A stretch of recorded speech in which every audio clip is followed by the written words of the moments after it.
بسم اللہ الرحمن الرحیم۔ پیارے بچوں، آج ہم اردو کی کتاب کا دوسرا باب شروع کریں گے جو کہ ہے نعت، اور یہ نعت لکھی ہے محشر رسول نقوی نے۔ نعت اس نبی کی جس نے پیغام حق سنایا، انسانیت کا رستہ انسان کو دکھایا، دنیا سنوارنے کے سمجھائے سب طریقے، عقبیٰ ہو جس سے بہتر وہ راز بھی بتایا۔ نور اس کا سب سے پہلے پیدا کیا خدا نے، بزم جہاں میں لیکن آخر میں سب سے آیا۔ ہر موڑ پر جلائی شمع ہدایت اس نے، جو راستہ تھا سیدھا ایک ایک کو بتایا۔ ہر آدمی پہ کھولا محنت کا راز اس نے، جو سو رہے تھے غافل آ کر انہیں جگایا۔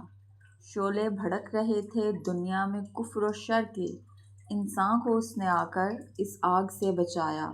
پھیلیں جہاں میں ہر سو توحید کی شعائیں، مشرق بھی جگمگایا مغرب بھی جگمگایا۔ بھولی ہوئی تھی دنیا اپنے خدا کو محشر، خالق کے در پہ اس نے مخلوق کو جھکایا۔ بچوں، یہ ایک چھوٹی سی اور بہت پیاری نعت ہے جو کہ محشر رسول نقوی نے لکھی ہے۔ اس میں شاعر نبی کریم صلی اللہ علیہ وسلم کی تعریف بیان کرتے ہوئے کہہ رہا ہے کہ نعت اس نبی کی جس نے پیغام حق سنایا۔ حضور نبی کریم صلی اللہ علیہ وسلم اللہ تبارک تعالیٰ کے آخری نبی ہیں اور اللہ کے حبیب بھی۔ آپ صلی اللہ علیہ وسلم کو اللہ تبارک تعالیٰ نے ساری دنیا کی طرف، ساری ہی انسانیت کی طرف آخری رسول اور نبی بنا کر مبعوث فرمایا، تاکہ بھٹکی ہوئی دنیا کو، بھٹکے ہوئے افراد کو وہ سیدھا راستہ دکھا سکیں جو کہ حق کا راستہ ہے۔ آپ صلی اللہ علیہ وسلم کی تعلیمات میں ہر تاکید ہے، ہر نصیحت ہے دنیا سنوارنے کی اور آخرت کو بھی سنوارنے کی۔ عقبیٰ کا مطلب کیا ہے؟ آخرت، جو زندگی ہمارے مرنے کے بعد شروع ہوتی ہے وہ آخرت کی زندگی کہلاتی ہے، جس میں پہلی منزل قبر ہے اور اس کے بعد یوم حشر ہے۔ نور اس کا سب سے پہلے پیدا کیا خدا نے۔ دیکھیے یہاں پہ شاعر ہمیں یہ بتا رہا ہے کہ سب سے پہلے جو نور پیدا کیا گیا وہ حضرت محمد مصطفیٰ صلی اللہ علیہ وسلم کا نور مبارک ہے۔ گو کہ سب سے پہلے دنیا میں حضرت آدم علیہ السلام اترے، لیکن سارے انبیاء سے پہلے، اس کائنات سے پہلے حضور نبی کریم صلی اللہ علیہ وسلم کا نور مبارک پیدا کیا گیا۔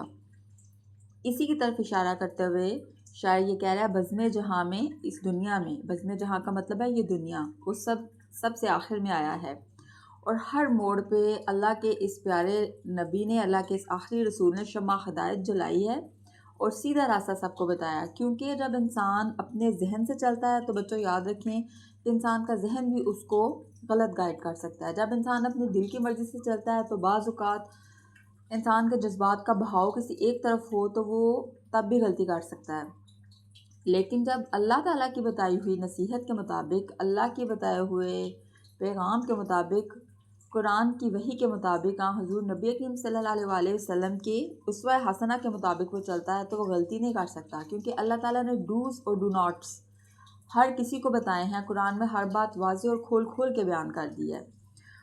شعلے بھڑک رہے تھے دنیا میں کفر و شر کے، جیسے کہ آپ سب جانتے ہیں کہ صرف عرب میں ہی نہیں پوری دنیا جہالت کے اندھیروں میں ڈوبی ہوئی تھی آپ صلی اللہ علیہ وسلم کے آنے سے پہلے۔ اور ہمارے استاد بابا جی عرفان الحق فرماتے ہیں کہ 300 سال تک خانہ کعبہ میں بتوں کی پرستش ہوتی رہی۔